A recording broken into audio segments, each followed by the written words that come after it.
Hello, everybody, and welcome into the Apples and Genos Fantasy Hockey Podcast. This is week 10 of Trade Talks. My name is Ryan, and I'm joined by Evan. Today, we'll be providing some trade grades on some real trades, highlight some players we may be targeting in some trades, and playing a game of Would You Rather. We will be missing our third guy in the trio. We'll be missing Brian tonight, but we'll still have a nice show for you. Here we go.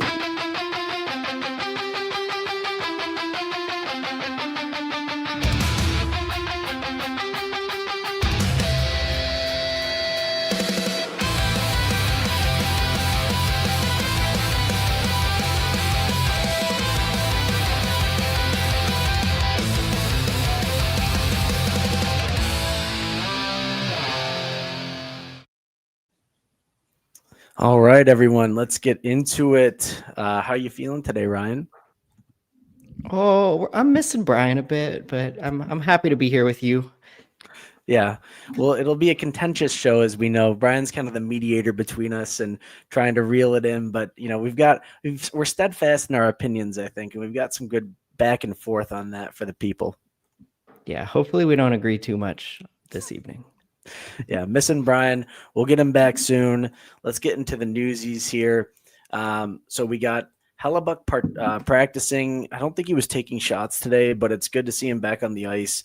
Comrie has not been the best of late, and I kind of it was interesting. I feel like a lot of people were asking or scooping up Comrie really quickly, and I just kind of reiterated he's not Connor Hellebuyck. The Jets are not as good as they were last year at generating offense and even defensively. They did get Neil Pionk back recently, which would help. But yeah, so Hellebuyck coming back is definitely good. Joseph Woll has also been practicing. Hildebeest put up that shutout though, which was really nice. And I don't know, I'm sure you watched the game, Ryan. He just stands there in the net, and he doesn't look flustered whatsoever, but he can't because he's 7 feet tall. It reminds me of that commercial I always see with the walrus in the net, and he just stands there with the pucks getting shot at him.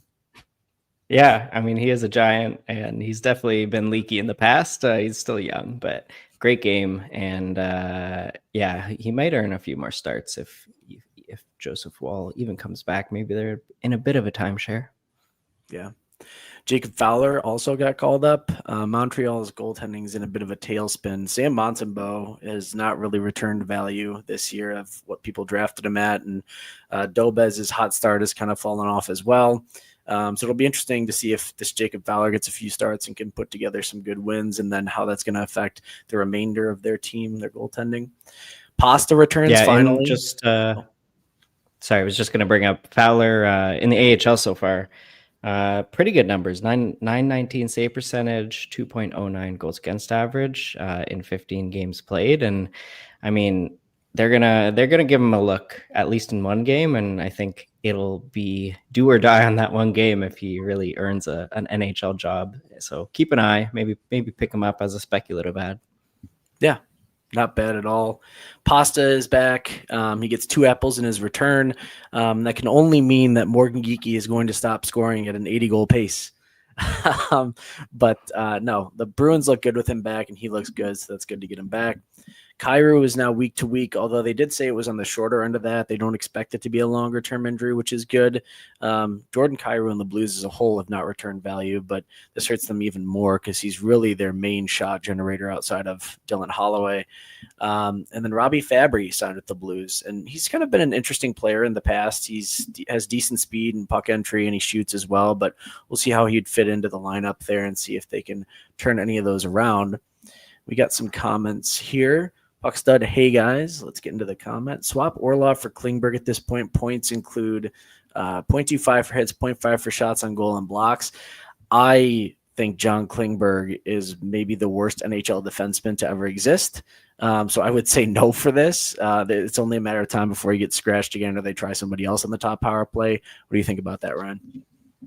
Yeah, I mean, I somewhat agree, but yeah, for now, Klingberg has the top spot in yesterday's practice. So I would rather Klingberg to Orlov. I think the ceiling for a stream is there, but this is just a stream, both of them, Orlov and Klingberg.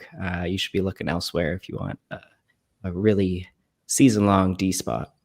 That's fair. I guess, yeah. If it's a stream for like a particular week, then you could do it just for a quick stream and then drop either way. I think Orlov has been decent, and he actually, like, when he's on that top power play, they look better, which is crazy. I've watched a few of the Sharks games, and he's definitely better at moving the puck. Klingberg has caused so many goals against. It's like a Evan Bouchard type picture on the defensive side. Yeah. Klingberg's got the Kuzmenko role. He's just trotted out on the top power play and then benched. Exactly. At Pecora 4206, which side would you take in these trades in Bangers Cats? Patrick Kane and Nuke for Fantilli, 1, and 2, Jeek and Nuke for Trocheck. In the first one, I would side with the Patrick Kane and Nuke side. And then on the Jeek Nuke for Trocheck, I think I would side with that as well. Jeek and Nuke. What do you say, Ryan? Yeah, like these are 2-for-1s where the one does not have the best player in my opinion. So I'm agreeing with you here. Yeah, I think Nichushkin is going to eventually get back the top power play and he'll go off. And definitely like Patrick Kane. And then I feel like Jeek and Trocheck are very similar players. It's just a schedule play at that point. Getting into the second part of the Newsies, Ryan, I'll let you take it away. Yeah. So Morgan Riley, he was spotted back on the top power play unit in the latest practice. Although he didn't participate in today's practice, but yesterday he was there on the top power play. So that's good news. Bad news for all you Oliver Ekman-Larsson owners. He might be a drop. And then Sam Rinzel, he is sent down to the AHL to learn some stuff and be better at hockey. But that is great news for Artem Levshinov, who has really secured this top power play role, and he might be there for the rest of the season. And he's turning into much more than a streamer with benefits. He might be a nice hold as your fourth defenseman for the rest of the season. Braden Point, congratulations. He finally gets his first multi-point effort. He's returned from injury, and he actually looks a lot better, and probably that injury was probably bothering him before he had some time off, and he looked great last game, and I think he's back. I think you shouldn't expect 60-point Braden Point. I think you can expect point per game point with close to a 40-goal pace the rest of the way. Do you agree, Evan? I would, yeah. And it's unfortunate I couldn't snag him from you in our league. A nice trade before he came back. I was hoping to do that. Yeah, you're too savvy, almost. Before he went down with injury, I was like, what is happening? What did I do here? But he's back. And also in Tampa, Darren Radish is still on that top power play unit with Victor Hedman coming back, and Hedman's just on the second power play unit. We'll see how long that lasts, but that is worrisome if you're a Hedman owner. If this lasts all season, Hedman all of a sudden turns from a top 5 to 10 defenseman down to a top 25 defenseman, in my opinion. So don't panic yet. They've done this many times where they've given Hedman a rest on the second power play unit, and then he reclaims the spot. But for now, Darren Radish is on that top unit and worth holding. Yeah, Darren Radish is a crazy waiver wire scoop at this point. I got him in a few spots, and I think you just have to hold him with the production that he's putting up. It's not going to continue this hot, even if he is PP1. But Hedman also was injured. He only played 6 minutes in that last game, and then he was out. And John Cooper said it was like, quote, like worrisome, or could be worrisome. So the fact that he already had missed time and then he goes out again, like that's definitely, yeah, it's not looking great for Hedman owners, but hopefully he can maintain his health. And even if Hedman is off of PP1, I still think he's very valuable. And like you said, Tampa does like to switch it up there, but we'll see what happens. So now we get into our trade targets, who to trade for right now. One of our favorite segments as we get into this.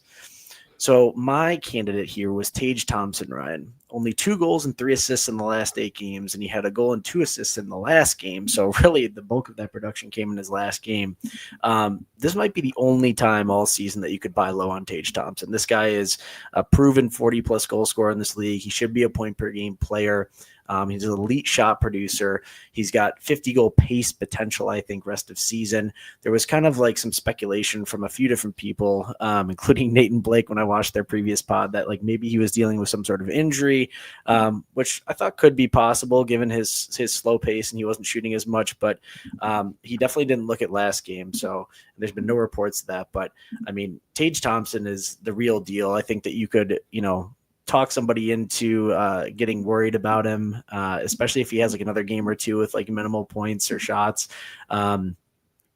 His last 5 games, the underlyings weren't looking too good, but on the season, he's 7th overall in shots for per 60. He's 3rd individual Corsi for per 60, 3rd in individual expected goals per 60. This is an elite player, and I think that if you could get him at any type of value, I would definitely do it. If you got, say like a Morgan Geekie for Tage Thompson, who's going to score, at a higher pace rest of the season, right? But yeah, I love Tage Thompson. And yours, Ryan? Yes. So my trade target is JT Miller. And this, in my opinion, like I'm at this point in the season, we are just about a third of the way through, a little more than a third. And I'm looking at the playoffs. I'm making a plan for the future. I want to win this league. I don't just want to perform well in the regular season. And we want some New York Rangers to help us get that done because of the playoff schedule. If you look at week 22, which I implore everyone to do, Dauber Hockey has a great scheduler tool. So go take a look from March 23rd to 29th. You'll see exactly why I want JT Miller that week, which will be the semifinals in a lot of leagues that end early. And it will be the quarterfinals in leagues that go to the end. It's a dreadful week for streaming. Almost everyone plays on Tuesday, Thursday, and Saturday, and only a few teams have some off nights. But the Rangers are a rare team with the perfect schedule that week, playing Monday, Wednesday, Friday, Sunday, and it'll just be a great 4-night schedule to get your Rangers in and then clear up some slots for those heavy nights. And I would love to load up on some Rangers. JT Miller is one of them. And then aside from that, the week after, which is week 23, which will be the finals for a lot of people, or the semifinals, they still have 4 games played in that week. So just the Rangers have a great playoff schedule. And on top of that, I'm not buying people being down on JT Miller. His shot rates have increased in the past 5 games, and the Rangers power play has finally improved. If you're looking just at the last month, they are top 5 in the league in power play goals per game, and JT Miller is a big part of that. And actually, his IPP is slightly low on the power play. I think it will increase. So as the Rangers keep scoring goals in the power play, Miller will get many more power play points. I think in a lot of people's minds, he might be valued as a top 100 player, but I think he finishes the season as a top 50 player. So go out and get him, get that good playoff schedule, and I think take advantage if people are seeing him as a top 100 player. Absolutely. Love that. I actually think, too, they switched the lines around in New York, and they're playing him with Trocheck, which I actually think kind of works a little bit better. They're buddies in real life. They both kind of do the same thing, but I actually like that. He looks like he has more energy out there, too. No more of that skating around, letting Vegas score a goal like we saw a few weeks back. I think he looks a lot better on the ice. Yeah, I personally like just looking at the numbers, like the last 5 games, that line has been much worse in terms of expected goal percentage than Zibanejad and Panarin, if you're just comparing those two. So I would prefer Miller to get back with Panarin, or probably Panarin. Panarin is really the guy there that everyone, he makes everyone better. And I think Miller can get back to Panarin's line at some point. Yeah. Either him or Zibby for goal scoring, realistically. Let's see. Comment-wise, Nightbane 420. Got a long one for you, boys. Currently lined up for the bye in the first place in my league at 8-1. Personally feel my team is stacked and can probably eat a loss or two if needed. The knee-jerk reaction to scoop up McDavid from a losing manager, as it felt like it might put me over the top. Gave up a 1st, 3rd, 5th round plus Yossi. Got McDavid 14th, 16th, and 17th. Currently building my team for week 23, then wing. The final week looks like Oilers play on heavy days for week 23. Makar might be on the market and might tempt the idea of trading McDavid for Makar. That's interesting. And see if I can get a third or fifth back. Week 23, I can get 3 extra games out of Makar, whereas McDavid just bumps out 3 of my lower quality players. And then he kind of goes into the details of the league. This is a long one for sure. Crazy to pull off. Cover your eyes because here's my D. Sanderson, Sider, Taze, Riley, McAvoy. 12-team, 2-keeper, points banger league. With that kind of, so basically he's asking, like, should he trade McDavid for Makar? What say you to that, Ryan? Yeah, I'm saying no. I'm saying good job. You got McDavid. You gave up the picks. You're going for the win. And good on you for looking at the schedule. But when you have Connor McDavid, even if he plays 3 games on heavy nights, it's possible he'll get you 9 points that week. Connor McDavid can do that. And as good as Makar has been and is, even with the picks back, like, if you're going for the win, you're going for the win, and you want the better player. You want to give up your picks and go for the win. So I'm all about, if you're in the running, go for it. Picks are not as valuable as things that are better for you to win now. Yeah, I think you have to. Now McDavid's scoring too. He got a hat trick, and then he had 2 goals last night. He's dragging the Oilers, and I think you just got to roll with the best player there. Puck stud. Let's see. Which 4 are you keeping? Oh, sorry. Missed the top one. In a keep forever league, Kucherov owner is selling/rebuilding. I have to choose to keep 4 of Jack Hughes, Matthew Tkachuk, Werenski, J-Rob, Nikas, Jarvis, Carlson, Cutter, Gauthier. Cats includes hits plus blocks, plus minus blocks. Which 4 are you keeping? Who would Kuch knock out in a keeper league? So for me, I go Kucherov, Jack Hughes, Werenski, J-Rob, personally. Yeah, I would agree if I had to pick right now, and yeah, I would definitely go for Kucherov, because even if you have to drop Matt Tkachuk out of your keepers, or Werenski, or J-Rob, or Nichas, like, Kucherov is the guy to go for there. I think at the end of the season, like, we might be talking about Marty Nichas being, a top 20 player.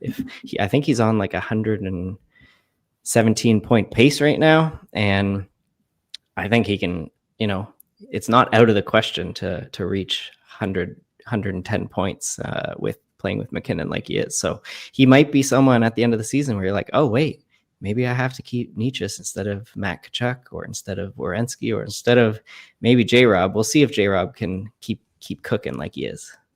Yeah, Martin Nichas is the truth. He's doing it all game, every game. He was supposed to be ill, and he still gets 2 assists last game, so that's amazing. Played like 23 minutes. Let's see. We got another one here. I don't know how to say this tag, but we got the scoring categories for points there. Looking at an offer of Trocheck and Josi for Forsberg. No brainer, or am I missing something? Oh, that's a tough one.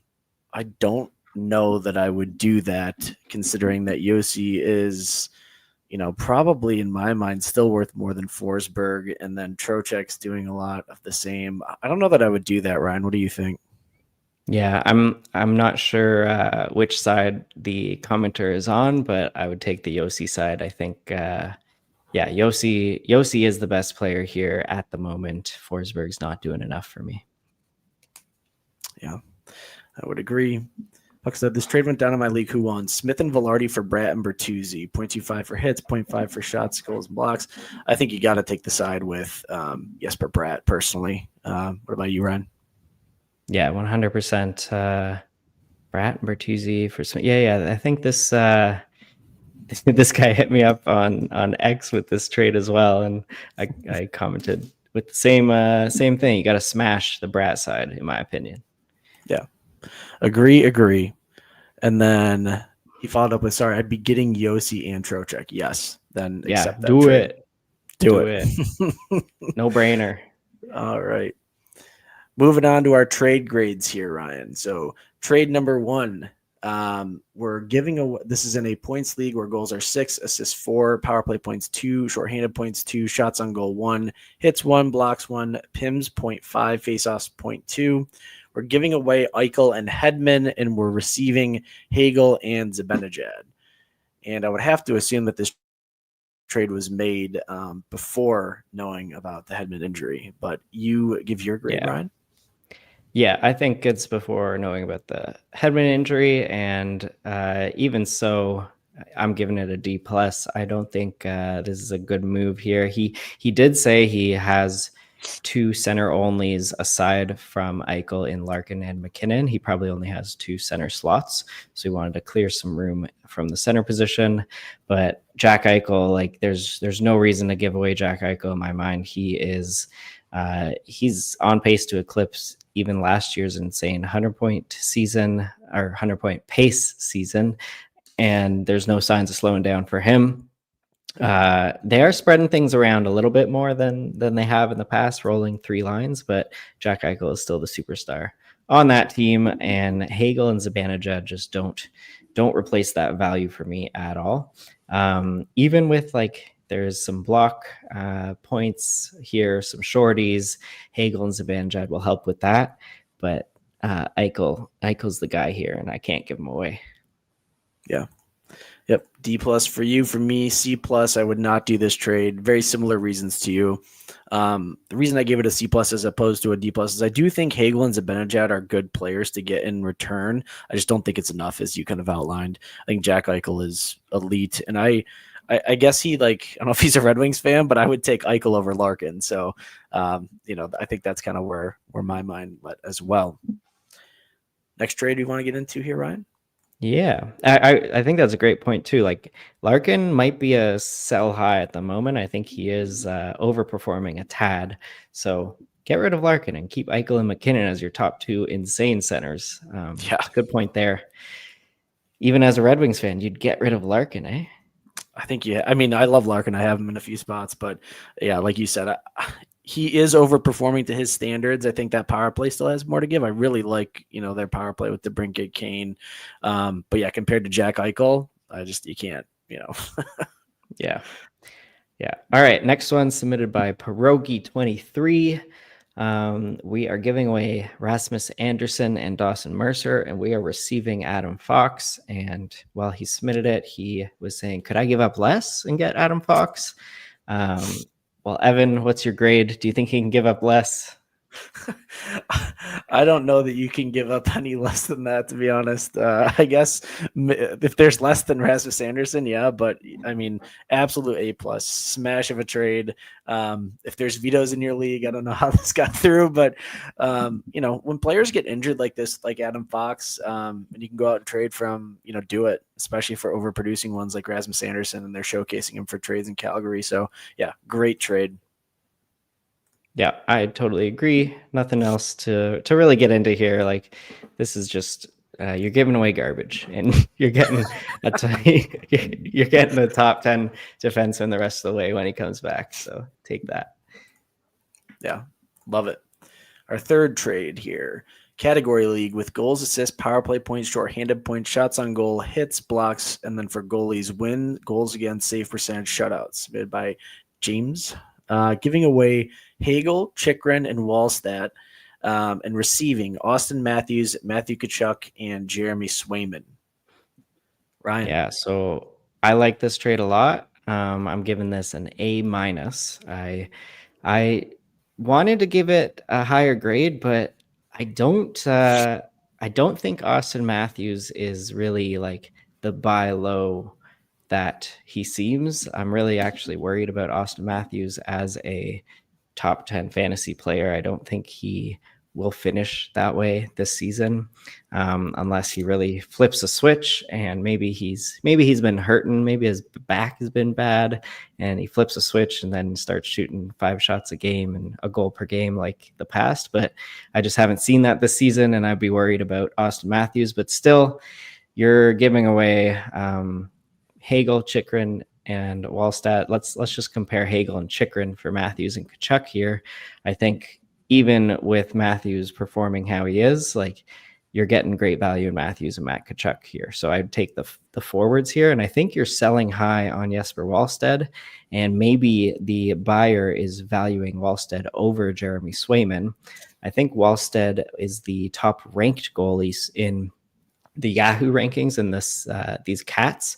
And even in like the true value consistency rankings that I do, like Wallsted's still up there as the third best goalie so far this season, just because he's been having absolute star weeks. He has 5 star weeks in 7 of his active weeks and just 1 really bad week. And Jeremy Swayman's been fine. He has a quality week in 67% of his weeks, and he's just had 1 really bad week as well. So I think Wallstedt and Swayman rest of the season in a Cats league. I think they're kind of a wash. Like, I wouldn't really value one over the other. So yeah, I said a lot there trying to explain why I didn't give it an A+, but I still really like this trade. Yeah, no doubt. I am giving it an A+. Everything that you said, I echo. I'm not quite as low on Austin Matthews, but I do understand your sentiment towards it. But yeah, anytime you're getting Austin Matthews and Brady Tkachuk for giving up, again, good players, but not like top 10 elite type players, I think you're winning. And so, like you said, selling high on Jesper Wallstedt, great move. Always want to sell high on a guy like that. But yeah, I think that you're getting 2 potential rock stars on your team, and that's a smash. Yeah. This next trade, you got it, Ryan? Yeah.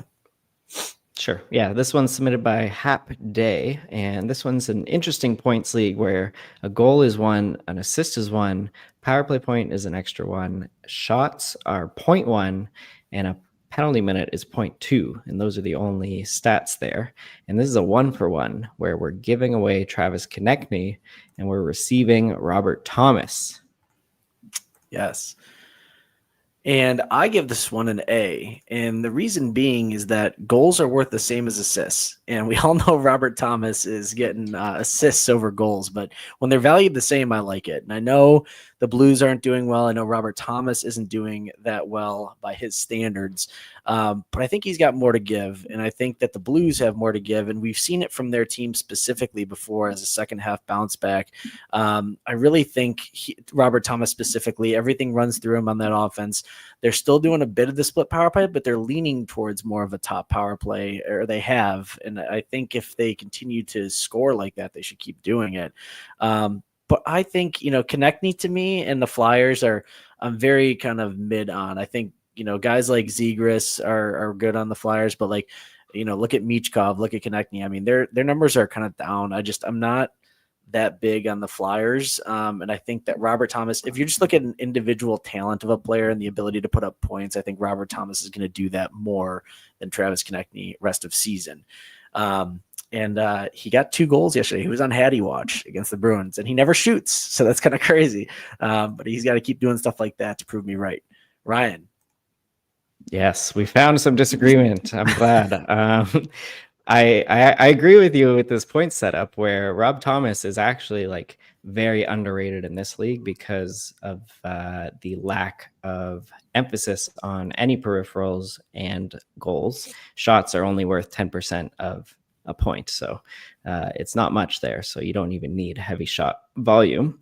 And I was looking at my preseason points projections, fantasy hockey projections. I had Rob Thomas, I believe, at 77 points on the season, and I think I had Konechny at 75. And I had Rob Thomas in this format getting more fantasy points Rob Thomas more than Travis Konechny. But at this point, I'm reevaluating, and I would rather have Konechny here. It's close because of the point setup. I think Thomas has more of a ceiling. But Konechny, he's on a 73-point pace, and all of the underlying stats look fine, and it doesn't seem likely that he'll regress lower than a 70-point pace, and I'm fine with that. Where Rob Thomas, it seems like a boom or a bust, where you're gonna hope that he returns to 90 plus points, but it's possible he doesn't even reach 70. So. Also, the reason I wouldn't do this trade is St. Louis has a very up and down playoff schedule. I believe they had a 2 games week in the quarterfinals in a lot of leagues, and then not very off night friendly as well. So I'm not doing this trade. I do see the reason to do it, and it's the upside, but I would just take Konechny's good floor and 70 points. I think you bring up a good argument that Konechny is the safer player in this trade, I think. But I'm all about the boomer bust, baby. Give me Rob Tom to go off multi-point games like he did last year. He's going to do it. We just got to give him time. But yeah, that's a good one for sure. Let's get back into some comments here. Puckstad again, trying to save my ads for the week. Have Tarasov from Sunday. Do I dare start him tomorrow versus the Avs? Yikes. Probably not, depending on your goalie setup, but I don't know. Ryan? Yeah, I mean, any points league, I probably would look elsewhere for a stream, and in any Cats league, you're hoping for one of those outlier games where the Avs just get goalied, and I don't know if Tarasov is the one to do so. I will say that, in some points leagues that have decent points for saves and not a ton of weight on loss, like a regulation loss, sometimes when you're playing teams like Carolina or Colorado that just like shoot insane amount of shots, like that could potentially work out for you. But yeah, any team against like Dallas or Colorado right now, I'm kind of trying to stay away from. Cora 4206 again. What's your projection for Kyrou rest of season when he gets healthy? Would you take him or Patrick Kane in the points league? That is an interesting one, and I'd have to kind of see the setup, but I would probably lean towards taking Patrick Kane. I just think that, he's probably not going to score as many goals, but just based on health and that power play, I think I would take Patrick Kane. What do you think, Ryan? Yeah, I'd take Patrick Kane 100%. Kyrou has unfortunately not gotten ice time under Jim Montgomery.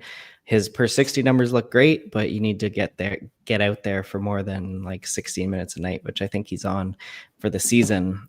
So I'd be worried about Kyrou on like split power play, not a lot of even strength ice time. So give me Patrick Kane.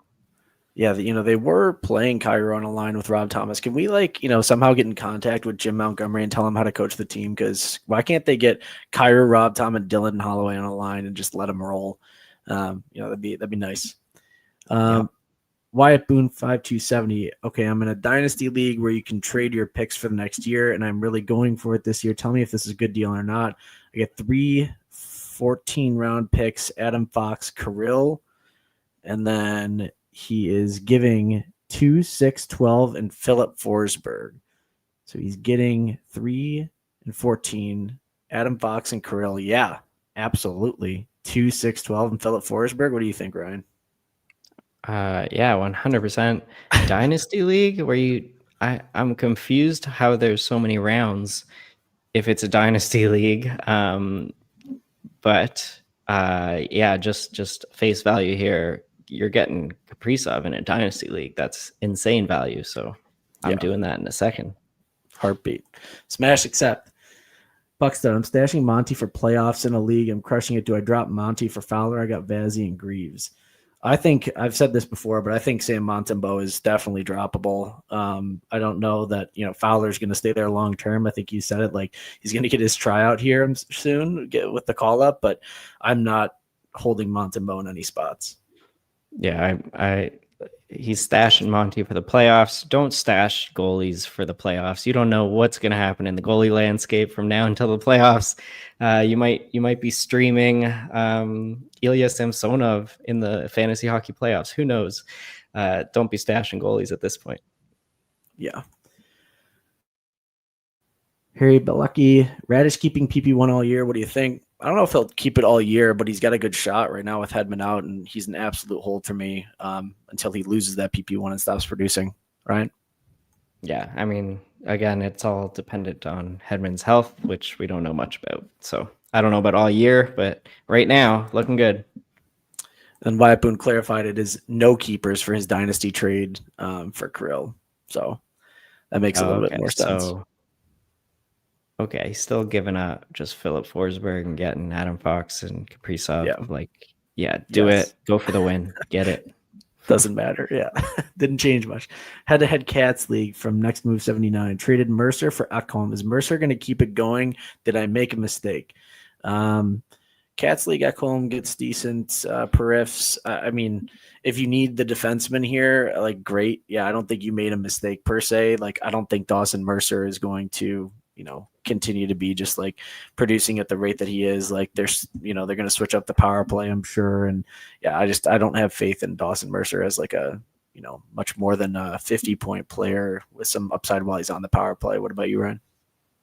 Yeah, I don't love Dawson Mercer rest of the season, but I also don't like Matthias Ekholm per se. I think both are streamer level. Ekholm, like, it depends if it's a deep Cats league, maybe Ekholm's helping you out in the blocks and a few hits here and there, but I don't know if I would make that trade because Mercer has been on the top power play lately. So yeah, for the short term, kind of agree. All right, you want to take us into our next trade here, Ryan? Yeah, let's do it. We are giving away Nazem Kadri, and we're getting Logan Cooley and Raquel. It's a points league where goals are 6, assists are 4, 2 points for a power play point, 0.9 for a shot, 0.5 for a hit, and 1 point for a block. And just some context, he's in a bye position, so he's probably in first or second, and he has room on the IR. And the other guy has 5 guys injured, and there's only 3 IR spots. So he's taken Logan Cooley and Rickard Raquel from him, who are both injured right now. And he's given away Nazem Kadri. Evan, what grade do you give this? I give this an A-. I like the trade. I think that Logan Cooley is the real deal when he comes back from injury. I think, Nazem Kadri is very potentially going to get traded, and I don't necessarily think that helps his value depending on where he goes. He's kind of top dog in Calgary right now, getting all the minutes, top power play. He's been doing a little bit more of late, probably trying to increase his trade stock, but yeah, I like Raquel when he comes back too. I think he's getting closer to a return, and I think that he could definitely be helpful as well. So I think if you have the IR spots to hold these guys for now, like when they do come back, they're going to be worth more to you than what Nazem Kadri would bring. Yeah, I agree with just about everything you said there. I also gave it an A-. Rickard Raquel looks like he's coming back potentially this week, maybe even tomorrow. So that's good news where, okay, yeah, you traded for an injured player and boom, you can slot him right in there. I do think Cooley and Kadri are pretty similar in value in my eyes. Cooley has been taken off the top power play a bunch because he is not great at faceoffs there. They were trying like Kevin Stenlund to take the faceoff and then get off the ice for a bit, but Cooley has insane talent and has more upside than Kadri, so I like that. And then Rickard Raquel is cherry on top, where like he can provide great value, and if Pittsburgh holds on to them, they do have a 5-game week in the fantasy playoff finals for a lot of league and semifinals for a lot of others. Yeah. Good stuff. Going into our 6th trade grade. It's a Cats league with goals, assists, plus minus, power play goals, power play assists, shorthanded points, game winning goals, win-loss, goals against, save percentage for goalies, giving away Cutter Gauthier and Jesper Wallstedt, and receiving JT Miller and Connor Hellebuck. Wow. Doozy. Yeah. Ryan. This one, I'm giving an A. This is a great trade. Cutter Gauthier for JT Miller. I think, I don't know, it's pretty close, but I think I'd actually take, as much as I've been boosting JT Miller of late, I think Cutter Gauthier is the better pick here. Given the plus minus category, Gauthier has been crushing it at even strength, and JT Miller has not.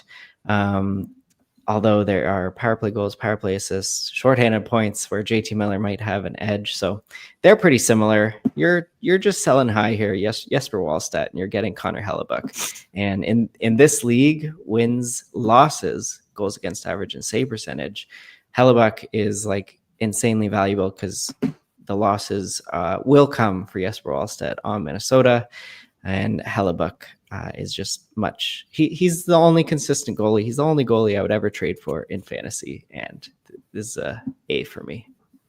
I would never trade for a goalie. I just want to put that on record. What do you mean? You don't think Jesper Wallstedt's going to get a shutout every game, Ryan? He might. Yeah, I give this trade an A+. Everything that you said, getting Connor Hellebuck for Jesper Wallstedt is wild, but just goes to show how 0G you can work the wire for these guys and turn them into some value for yourself.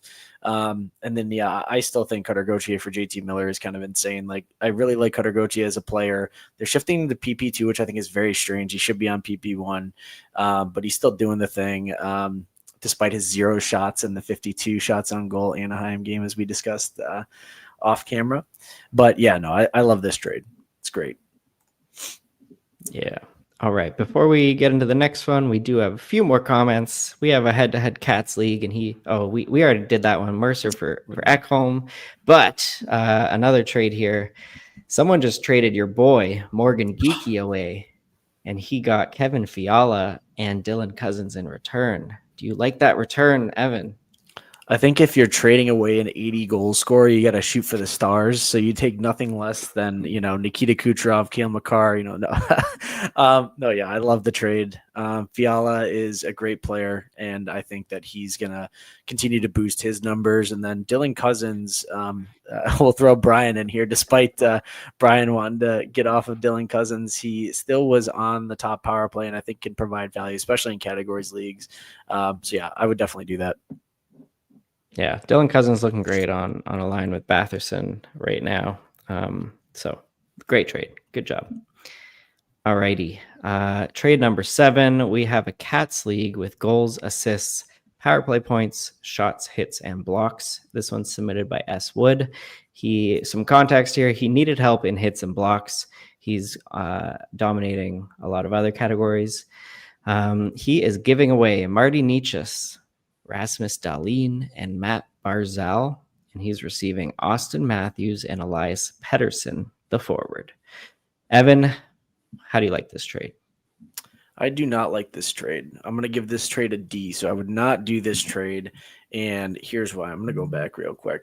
I think if you look at this trade, I understand he wants to get some category coverage. You can do that in a few different ways, and you don't have to give up this much to do it. I think, as you kind of outlined, like Necas is on pace for over 100 points. Like, you're trading away a 100-point player, to get. I guess, like, I look at it this way. I look at it as saying you trade. You could trade Dahlin and Necas for Matthews, which I don't think is worth it at face value, anyways. And then you're trading Barzal for Elias Pettersson. So Barzal for Elias Pettersson, sure. Cats League, he's going to get the blocks. He's going to get more category coverage. But Barzal's still getting decent points, and I think could be a 70-point plus pace player rest of season. But Necas and Dahlin for Matthews. Dahlin just went off for 3 assists last night. He's doing the things. Dahlin is driving all that offense from the defensive zone in Buffalo. He's getting you category coverage as well. And then, again, Necas for the points. I don't think that it's worth getting the upgrade in some of these categories for what you are giving away. And I wouldn't say that in a lot of 3-for-2s, but for this one in particular, I do. Ryan? Yeah, I agree with you. Not as harsh a critic here. I'm giving it a C. I love Marty Necas. I think there's no signs to point to like him to have a huge regression. I think he can reach 100 points, which is great. And Austin Matthews, I'm worried about him. The reason I didn't give it a D is because Austin Matthews might break like the forward record for blocks. He has 47 blocks in 24 games, and he might finish with 2 blocks a game, which is wild for a forward. And Pettersson also similar in that regard. He provides plenty of blocks as well. So if you are looking for the hits and blocks, Matthews and Pettersson will help on the block side, not so much the hits. I still wouldn't do this trade. I like Necas and Dahlin too much, and echo everything you said about Barzal similar to Pettersson. Yeah, I think he might break the block for forwards record, but I'd be concerned that if one of those blocks goes near his head, then he's going to have to head to Germany for a hair transplant again. So his health with his hair concerns me a little bit. We're going to our 8th trade here. 16 team points. Goals are 2.3, assists 1.7. Some interesting numbers there. 0.1 plus minus 0.3. Power play goals 1, power play assists 0.7. Shorthanded goals 2.3. Shorthanded assists 2. Shots on goal 0.3. Hit 0.3. Block 0.4. Game winning goals 1. And goalies punish bad starts. Giving away Timo Meier, Adrian Kempe, Scott Wedgwood, and Lev Shunov, and we are receiving Zach Werenski, Philip Gustafson, UPL, and Cole Perfetti. And Yeah, Ryan. I'm up here. So this is a big one, big blockbuster here in a complicated points setup. But yeah, giving away Timo Meier, Kempe, Wedgwood, and Levshinov, receiving Werenski, Philip Gustafson, UPL, and Perfetti. So in my eyes, looking at goalies, Wedgwood versus Philip Gustafson, I honestly think this is a wash. I think Wedgwood is just as valuable as Gustafson at this point on a strong Colorado team. He'll be in a timeshare when he's healthy, and I think Gustafson might find himself in a timeshare too, with Wallstead being so good. So goalies are a wash for me, and UPL is streamer level. He should probably be dropped even in a 16 team points league where it punishes bad starts. So for me, this trade is Timo Meier and Kempe for Zach Werenski, and I think that's just too much. I think Timo Meier is having a great season and really returning value and showing he could be really drafted in the 3rd or 4th round in return value, and Adrian Kempe similar. And Zach Werenski, he's doing what he was doing last year, and he's keeping on that point per game pace, but Meier and Kempe is just too much for me. Some context, he is undefeated, extremely heavy forward roster with really no defense. So that's why he was going after Werenski, but he's given up Levshinov, who I think is a hold and a nice hold in a 16 team league. So be happy with Levshinov as a D. He's not just a throw in. And I think you're giving up too much here. So I'll give it a C+. All right. I'm going to have to disagree with you, Ryan. I'm going to give this trade a B. So I would do this trade.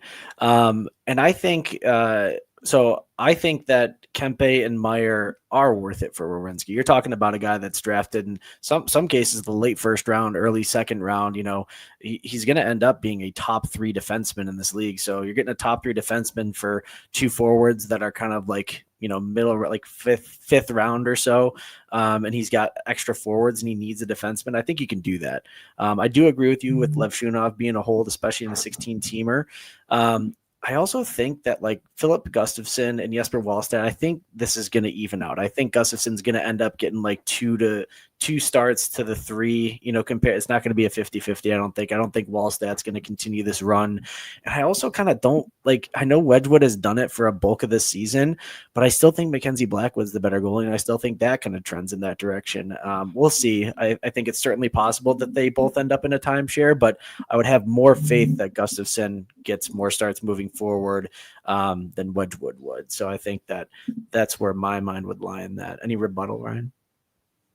Yeah, no, you bring up good points, and I just looked up Timo Meier's stats, and he's on quite a cold streak of late. I thought he was firing lately, but yeah, Zach Werenski, it's tough. I don't know if I gave it a C+. I was really close. Maybe you can convince me. Maybe if you throw in, instead of UPL, throw in another goalie that is waiver wire worthy that isn't a Buffalo goalie. Yeah, no, that's a good point. I mean, because it's really, it's like a 3 for 2 there, really, when you look at it. But yeah, I'm a big Zach Werenski believer. I think a lot of people this year thought he would kind of fall back down to earth a little bit compared to what he did last year, at least points wise. But he's proving people wrong left and right, and getting smoked by him in several leagues has opened my eyes to that. Yeah, I didn't get him in any spots. I don't know if you did, Ryan. So I'm kind of salty about Zach Werenski. Yeah, I'm really happy about Zach Werenski. I drafted a bunch of him. I don't Not in any managed leagues, but in a bunch of best balls, I was really on Werenski in the 11 to 15 range. Very happy to get him there. There you go. You want to introduce this segment, Ryan? Yeah, all right. We're playing a little game of Would You Rather. So bringing up two players who are similarly rostered and similarly ranked, and we're gonna see which one we'd rather. Maybe we'll disagree here and have some nice chat. So first one we got Dylan Larkin with some nice flow as he warms up without a helmet, and Cutter Gauthier. Who would you rather? Evan, what do you think? I think this one is easier than people would think. I'm going to take my captain, Dylan Larkin. I think it's just the consistency proven in year after year. I think, again, I said it earlier, the Red Wings power play has more to give. He has more to give at even strength too, really. And I just think that Cutter Gauthier is a really good player. It's a crazy story this year. But yeah, I don't think that his early season numbers, especially the goal scoring, is as sustainable as people might think. I still love him as a player, but between the two, I have to go with Dylan Larkin. All right. I would actually choose Cutter Gauthier now. Gauthier has 34 points in 30 games. You know, they're on a similar point pace. Gauthier is a little hotter on a 93-point pace. I think Larkin's on an 85-point pace. I think they will have similar point totals at the end. I do think they'll both regress down to the 80-ish range. But Gauthier's shots are just insane. Like 4 shots a game already. And I think that will continue, even though he had 0 shots when his team had 53 shots the other night. That was the only outlier. I think the shots are just insane and will be so valuable in a lot of leagues. So I'd go Gauthier. Interesting stuff. All right, the next one. Brandon Hagel or Morgan Geekie? And I think you already know where I'm going to go with this one, Ryan. All right. No, I have to go with Brandon Hagel. As much as I love Morgan Geekie, listen, we have to put this out there. I know everyone in the fantasy hockey community is saying this is unsustainable. He's shooting 30%. He's not going to get 60 goals. Yada yada yada. Listen, Morgan Geekie is an elite hockey player. I know you don't want to hear that, but I'm saying it. And he is very clearly going to get 45 plus goals, 70 points this year. Book it. He's not going to continue shooting 30%, but he is going to continue being on the top line, top power play with an elite shot and very underrated. People got him in steals and drafts this year. However, all that to say, you have to take Brandon Hagel here. I did think that this, 90-point production of last year was going to come down without the top power play. But they have shown him in looks there this year on the top power play, and it's worked too. And then I think the other thing is they're playing Cirelli with Hagel and Kucherov on that top line. And that's really cooking as well. They're absolutely tilting the ice when they're out there, and he's a great rush player. I think he's for real. I think he's going to pace for at least 80 plus points again this year, if not more. So I'm taking Brandon Hagel all day. Yeah, I was just hoping you might you baited me with here. This one. But you didn't take the bait. I agree with you. I'm taking Brandon Hagel. Morgan Geekie, good on him. Again, he'll regress down to maybe 20% shooting percentage, which is fine. That's what Hagel's shooting right now, which might be a little hot. So he might come down. I thought maybe you'd be like, yeah, he's not going to shoot 20%. But his on ice numbers at even strength, just it's insane. They have some of the best even strength numbers in the league with Cirelli and Kucherov at the moment. I believe scoring chances per 60 is on ice. His on ice numbers are 5th in the league. So really insane even strength numbers, but the power play, they gave him a look, but we'll see. They're against Brandon Hagel on the power play, which limits his upside. But I'd still much rather have him. Yeah, why do they have Oliver Bjorkstrand who's just turning the puck over, hitting posts or the outside of the net when they could have Brandon Hagel scoring goals? Doesn't make any sense to me. John Cooper is a great coach, but he's trying to galaxy brain that way too much. This was really good bait throwing Morgan Geekie. And anytime someone gives me a platform to speak on Morgan Geekie, I'm going to praise him. Yeah, I mean, like John Cooper keeping Hagel off the top power play. Hagel kills half of the penalty time on Tampa Bay. And like, I think that's the rationale there. And maybe it makes sense in real hockey, but please, this is fantasy hockey. Please, like, hire a fantasy hockey consultant for us and just make Brandon Hagel a 100-point player by putting him on the top power play for 4 minutes. That's what we need to do. That's our next step. We'll discuss it with Nate and Blake after the show. Instead of the Patreon, we need to be reaching out to these NHL teams to coordinate fantasy hockey consultants for the team. I think everyone would appreciate that.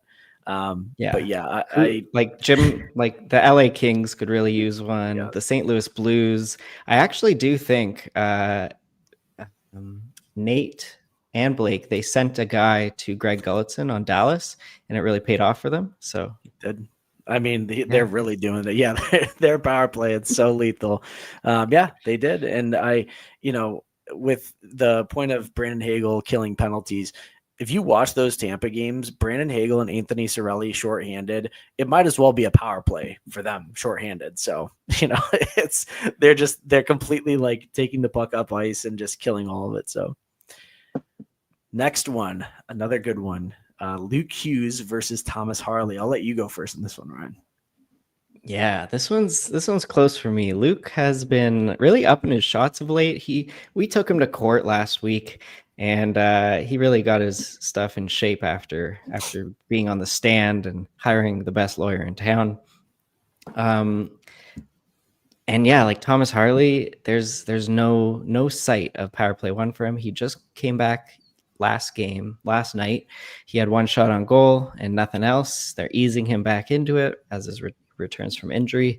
I do think Harley has tons of offensive talent, but so does Luke Hughes. And Luke Hughes is on the top power play here and there for some games when Keefe is not playing some weird games. So I'm taking Luke Hughes right now, but I'd be keeping an eye on Thomas Harley. I think he'll be dropped in a lot of leagues if he doesn't produce right away. Yeah, I unfortunately have to agree with you here. It's weird because Thomas Harley, everyone was calling for him to. I think this was what it was. Again, we're projecting preseason. I can remember saying like, I'm not taking Thomas Harley anywhere because we don't know that he's going to get top power play. We all wanted that to happen because we saw what it did for their power play at the end of last year. But guess what? Miro Heiskanen is like Norris candidate right now. Like he's doing the thing too. So.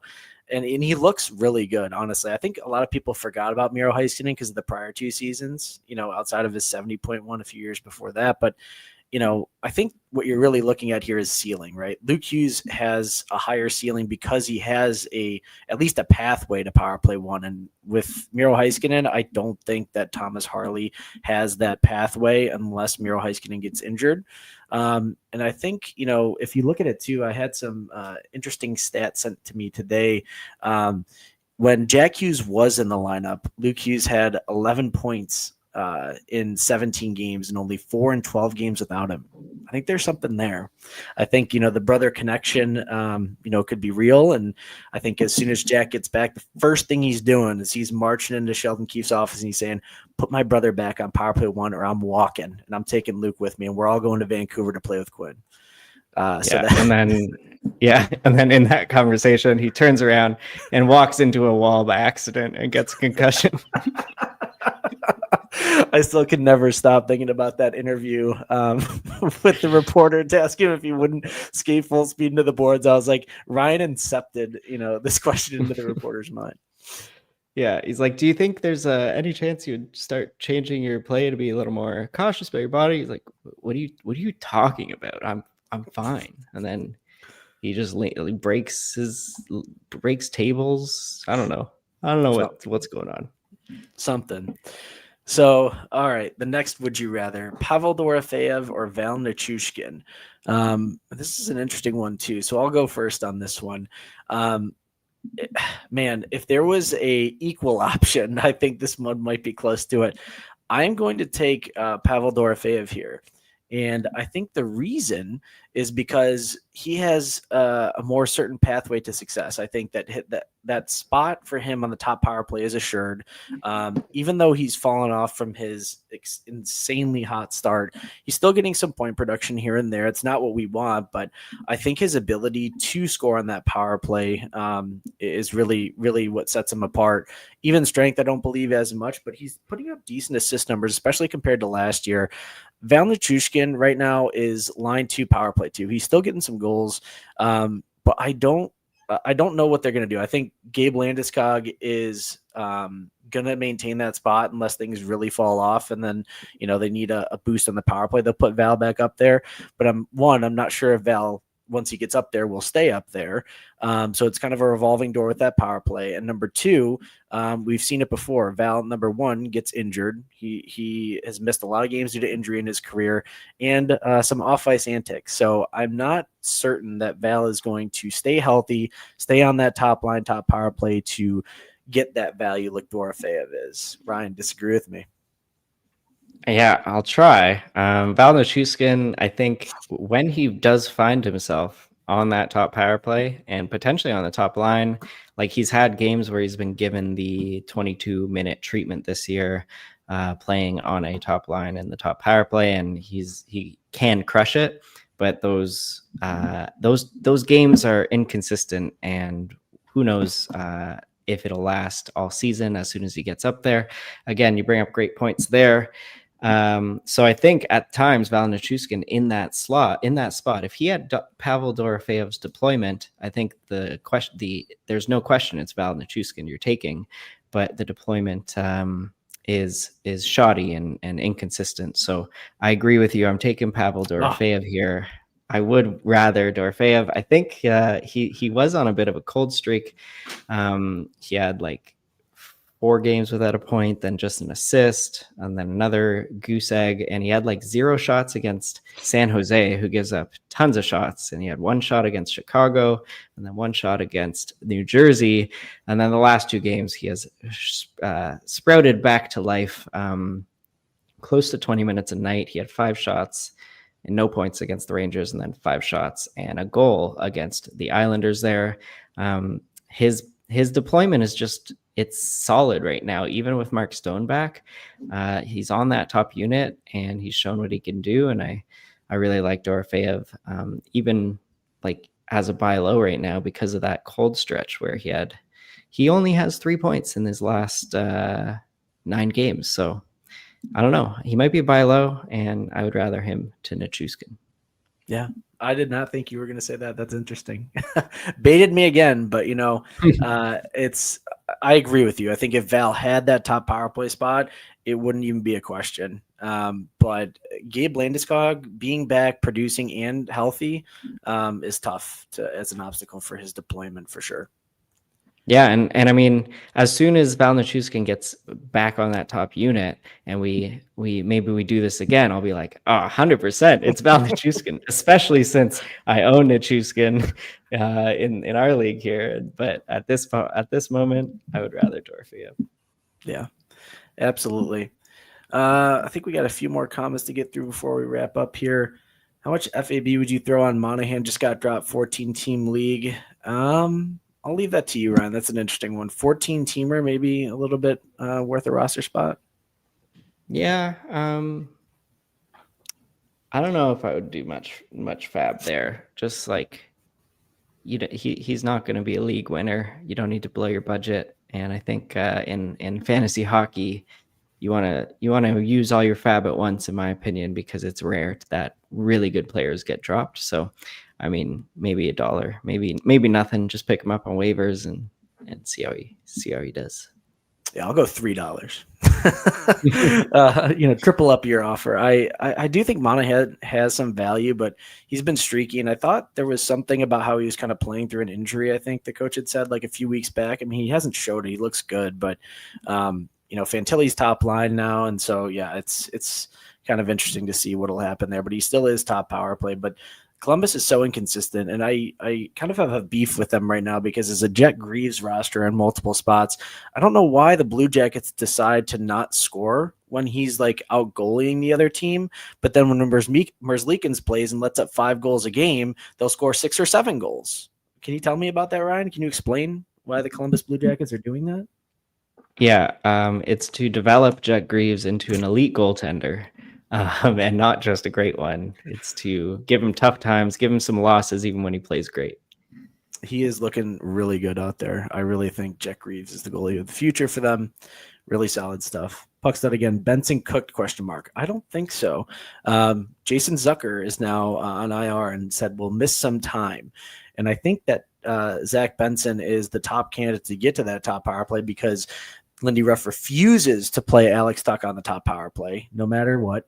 And he's Zach Benson's a good like net front puck battle guy. I think they have Josh Doan there too, but I think they should play him there. Even if they don't right away, I think that he has that opportunity. And they were playing him on a line with Norris and Doan, and then he was previously on the line with Tage Thompson and Alex Tuch. So what do you think, Ryan? Does he have any value?